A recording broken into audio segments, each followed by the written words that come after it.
এই ক্রিসমাসটা স্পেশাল হয়ে উঠুক আপনাদের নিজেদের বানানো কেক দিয়ে। সবার আগে সকলকে জানাই মেরি ক্রিসমাস। আজকে নিয়ে এসেছি ফ্রুট কেক বানানোর খুব ইজি রেসিপি। চলুন দেখে নিই কীভাবে বানাচ্ছি। সবার প্রথমে বানিয়ে নেব কেকের ব্যাটারটা। একটা মিক্সিং জারের মধ্যে নিয়ে নেব 1 কাপ চিনি, 1 কাপ দুধ এবং রিফাইন্ড অয়েল 1 কাপ। আপনারা চাইলে একটু কমও নিতে পারেন। এটাকে যদি আপনারা হাতে বিট করতেন তাহলে 40 থেকে 45 মিনিট লাগতো আপনাদের। সব কিছুকে একসঙ্গে ব্লেন্ড করে নেব। নিয়ে নেব 1/2 কাপ মতন কনডেন্স মিল্ক। চাইলে আপনারা পাউডার দুধও ব্যবহার করতে পারেন। পেস্টটাকে একটা জায়গার মধ্যে নামিয়ে নিয়ে এর মধ্যে এক এক করে ময়দা, বেকিং সোডা, বেকিং পাউডার এবং লবণ ভালো করে একটা চালনির সাহায্যে চালিয়ে নেব, যাতে এর মধ্যে কোনো লাম্পস না থাকে। যেহেতু এটা ফ্রুট কেক আর ক্রিসমাস স্পেশাল, তাই এর জন্য বানিয়ে নেবো একটু ক্যারামেল। সি মাছের মধ্যে জল এবং চিনি দিয়ে এইভাবে ক্যারামেল বানিয়ে দেবো। তারপর একটা টাইমের পরে গ্যাস বন্ধ করে জল দিয়ে ক্যারামেলটাকে ঠান্ডা করে ওই ব্যাটারের মধ্যে মিশিয়ে দেবো। দেখুন কিভাবে বানাচ্ছি, ঠিক এই কালারটাই আসতে হবে। ক্যারামেলটা না দিলে কিন্তু রিয়েল ফ্রুট কেকের কালার একদমই আসবে না, তাই এটা মাস্টই আপনাদের দিতে হবে। অন্য কেকের বেলা আপনারা স্কিপ করতেও পারেন। এবার এই ব্যাটারটাকে রেখে দেবো 3 ঘন্টা মতন রেস্টে।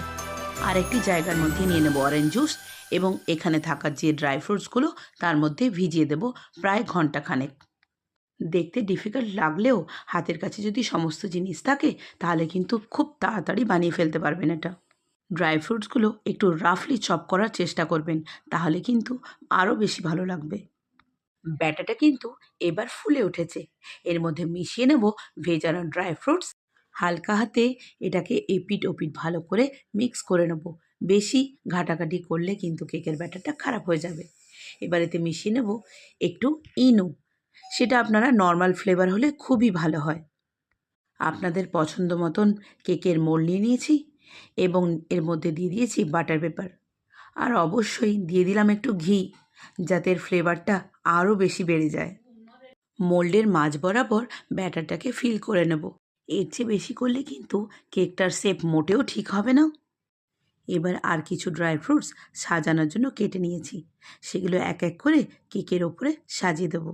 এরপরে আমাদের ওভেনটাকে রেডি করে নেব। চলুন দেখে নিই আমাদের ওভেন কিভাবে রেডি হয়েছে। একটা এরকম বড় ডেচকির মধ্যে এই লবণ নিয়ে নিয়েছি। লবণটা আমি সবসময় এই বেকিংয়ের জন্যই কাজে লাগাই, তাই কালো হয়ে গেছে।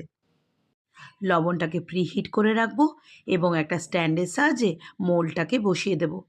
রেখে দেব 40 থেকে 45 মিনিট সি মাছের মধ্যে।